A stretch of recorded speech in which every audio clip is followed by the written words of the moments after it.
Si paling perdana.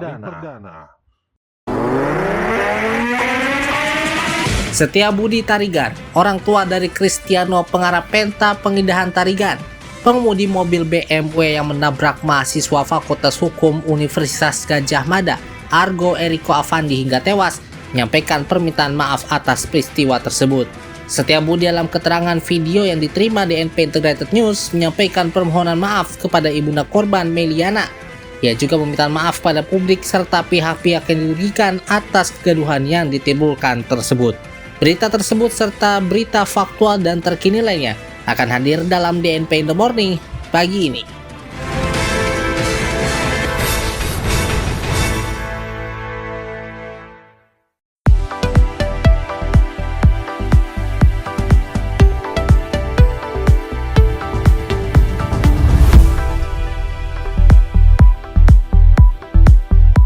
Inilah DNP in the Morning edisi Selasa 3 Juni 2025. Anda bersama saya Andika Rizky Rehansyah. Kejaksaan Agung dalami 28 saksi terkait dugaan kasus korupsi pengadaan Chromebook di Kemdikbudristek. KPK buka suara usai Paulus Thanos mengajukan penangguhan penahanannya di Singapura. Serta dari dunia internasional, Australia pertimbangkan menggugat kebijakan tarif Donald Trump ke World Trade Organization atau WTO.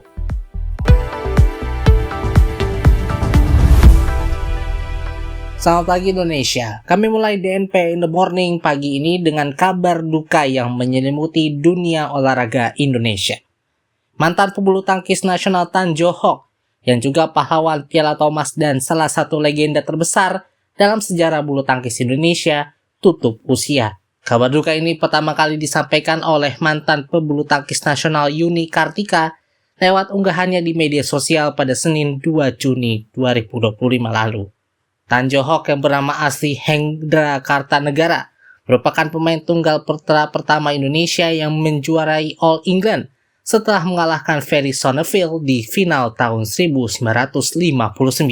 Setahun sebelumnya ia menjadi pilar penting dalam sejarah, membawa Indonesia menjuarai Piala Thomas perdana 1958 di Singapura. Tidak hanya di sektor tunggal, Tan Jo Hock juga diturunkan di nomor ganda. Ketangguhan yang mengantarkan Indonesia mengalahkan Malaya 6-3 membuka jalan bagi kejayaan bulu tangkis nasional di level dunia.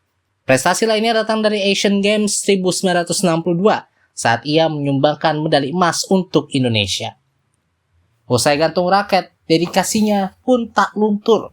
Ia sempat melatih di Meksiko dan Hong Kong sebelum kembali ke tanah air dan bergabung dengan PB Jarum pada tahun 1982. Di sana ia menjabat sebagai pelatih dan project manager cabang Jakarta. Puncaknya ia dipercaya memimpin tim Piala Thomas 1984 dan sukses membawa Indonesia menaklukkan Tiongkok untuk kembali merebut supremasi bulu tangkis dunia. Atas kiprahnya, Siwo PWI Jaya mengagurahinya penghargaan pelatih olahraga terbaik tahun 1984.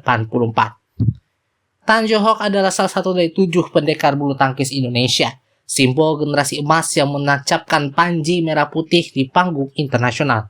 Kepergiannya menjadi kehilangan besar bagi dunia olahraga Indonesia, khususnya bulu tangkis.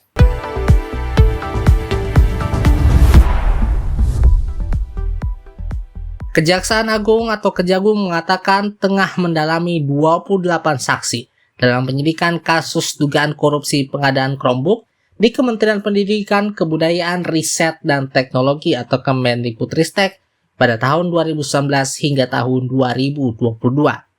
Kepala Pusat Penerangan Hukum atau Kapuspenkum Kejagung Harli Siregar mengatakan, penyidik pada Jaksa Agung Muda Bidang Tindak Pidana Khusus atau Jampitsus juga mengkaji sejumlah barang bukti yang telah disita, yaitu barang bukti elektronik atau BBE dan sejumlah dokumen. Penyidik juga sedang fokus untuk melakukan pembacaan, pendalaman, kajian, dan terhadap semua barang bukti yang sudah disita. Kapuspenkum menyebut barang bukti itu berasal dari apartemen FA atau Fiona Handayani dan JT atau Juristan selaku mantan staf khusus mantan Mendikbudristek Nadiem Makarim. 2 apartemen yang terletak di kawasan Jakarta Selatan itu digeledah pada tanggal 21 Mei 2025. Kemudian pada 23 Mei 2025, penyidik kembali menggeledah sejumlah apartemen di kawasan Jakarta Selatan dan menyita barang bukti barang elektronik berupa ponsel dan laptop. Kapolresku mengatakan bahwa hasil pendalaman selama sepekan itu nantinya akan dibangun menjadi satu rangkaian utuh guna menentukan pihak-pihak mana yang bertanggung jawab dalam tindak pidana ini. Ketua Komisi Pemberantasan Korupsi atau KPK Setio Budianto mengatakan bahwa pengajuan penangguhan penahanan buronan Paulus Thanos belum disetujui oleh pemerintah Singapura. Setio mengatakan bahwa proses tuntutan ekstradisi buronan kasus dugaan korupsi pengadaan kartu tanda penduduk elektronik atau KTPL tersebut masih berjalan. Adapun saat ini Paulus Thanos masih ditahan di Singapura oleh pemerintah setempat. Lebih lanjut, ia mengatakan bahwa KPK dan Kementerian Hukum masih memantau semua proses yang telah masih berlanjut di Singapura. Sebelumnya, Direktur Jenderal Administrasi Hukum Umum atau AHU Kementerian Hukum RI Widodo mengatakan bahwa saat ini Paulus Thanos sedang mengajukan permohonan penangguhan penahanan kepada pengadilan di Singapura. Selain itu, ia mengungkapkan bahwa sidang pendahuluan mengenai kelayakan ekstradisi Paulus Thanos akan berlangsung pada 23 hingga 25 Juni 2025 mendatang. Setiabudi Tarigan, orang tua dari Cristiano pengarap penta pengindahan Tarigan, pengemudi mobil BMW menabrak mahasiswa Fakultas Hukum Universitas Gadjah Mada Argo Eriko Avandi hingga tewas, menyampaikan permintaan maaf atas peristiwa tersebut. Setiabudi dalam keterangan video yang diterima DNP Integrated News menyampaikan permohonan maaf kepada ibunda korban Meliana. Ia juga meminta maaf kepada publik serta pihak-pihak yang dirugikan atas kegaduhan yang ditimbulkan tersebut. Mengawali pernyataannya, Setiabudi meminta maaf karena baru dapat memberikan penjelasan atas peristiwa kecelakaan tersebut. Ia menyebut baru dapat muncul ke publik karena menghormati keluarga korban yang sedang berkabung.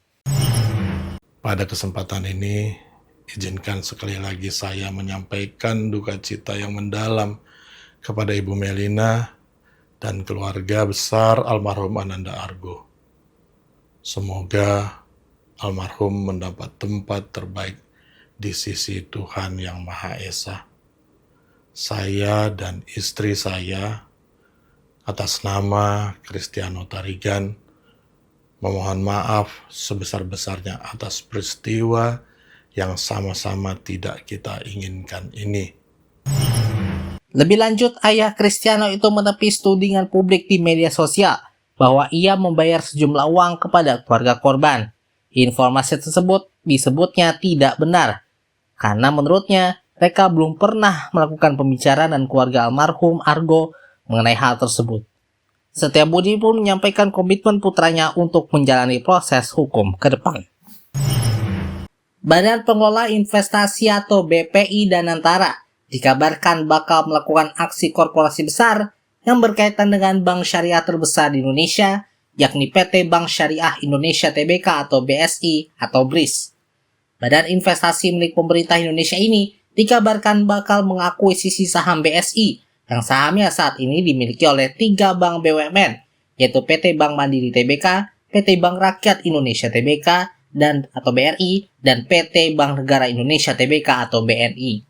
Jika mengacu pada laporan bulanan registrasi pemegang efek per 30 April 2025, Bank Mandiri merupakan pemegang saham pengendali BSI dengan kepemilikan 23,74 miliar saham atau setara 51,47% saham BSI. Sementara BNI memegang 23,24% saham BNI dan juga BRI memiliki 15,38% saham di BSI. Sebuah sumber yang didapatkan DNP Integrated News mengungkapkan rencana aksi korporasi tersebut akan direalisasikan pada tahun 2025 ini. Jika hal tersebut terrealisasi, maka status BSI nantinya bukan lagi sebagai anak usaha Bank Mandiri, melainkan setara dengan bank-bank BUMN lainnya. Sementara itu, manajemen BSI saat ditanya oleh Kontan menolak memberikan tanggapan. Mereka menilai aksi korporasi tersebut merupakan ranah pemegang saham dan manajemen pun tidak memiliki kuasa dalam rencana tersebut. Gelombang pemutusan hubungan kerja atau PHK masih terus berlanjut hingga Juni tahun 2025 ini. Terbaru, PHK massal terjadi di sektor e-commerce menimpa unit bisnis milik ByteDance Ltd, TikTok Shop. Mengutip laporan Bloomberg pada Senin 2 Juni lalu, TikTok Shop dikabarkan akan merumahkan ratusan karyawan di Indonesia. PHK ini dilakukan sebagai bagian dari langkah efisiensi biaya usai perusahaan tersebut resmi bergabung dengan Tokopedia pada tahun 2024 lalu.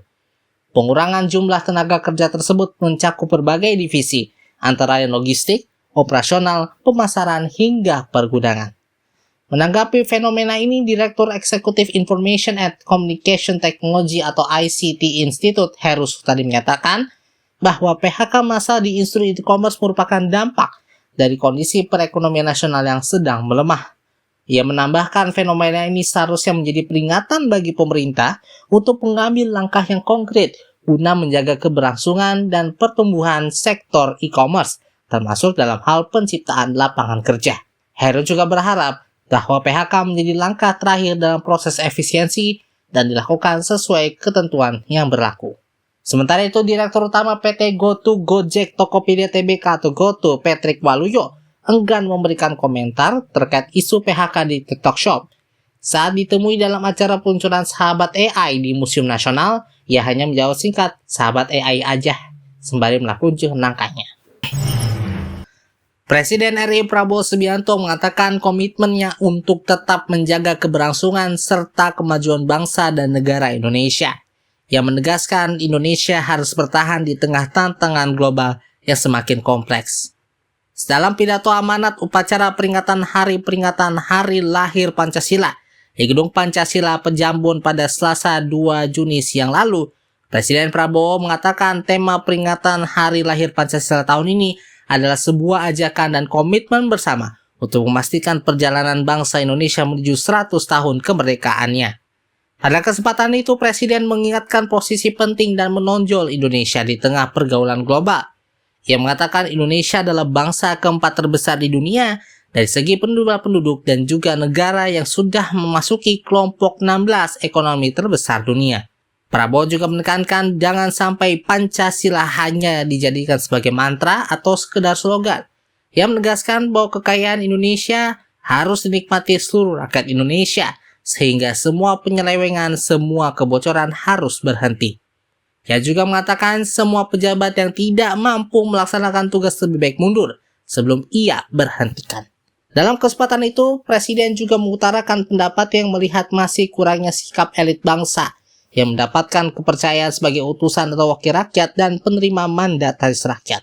Oleh karena itu, ia mengimbau seluruh unsur yang diberi kepercayaan oleh rakyat untuk kembali pada nilai-nilai Pancasila. Ia juga memperingatkan kepada penyeleweng kepercayaan rakyat agar tidak menganggap bahwa negara tidak ada dan juga bisa dipermainkan.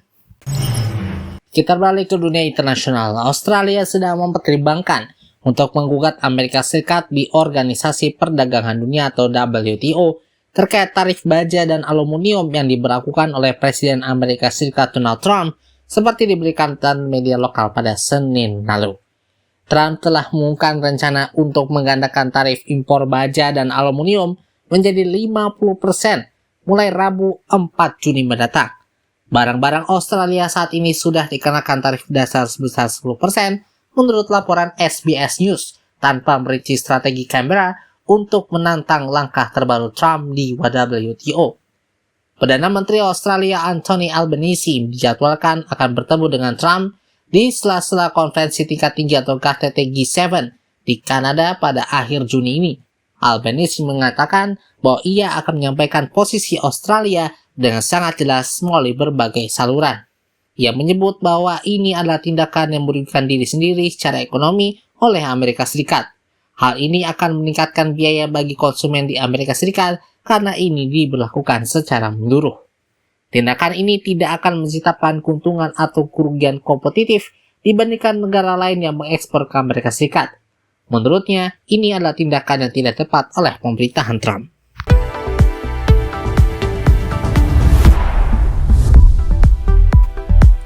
Sekian DNP in the Morning. Dapatkan berita faktual dan terkini lainnya melalui situs kami di dnpmedianetwork.com. Saya Andika Rizky Raharsyah. Terima kasih atas perhatian dan kebersamaan Anda.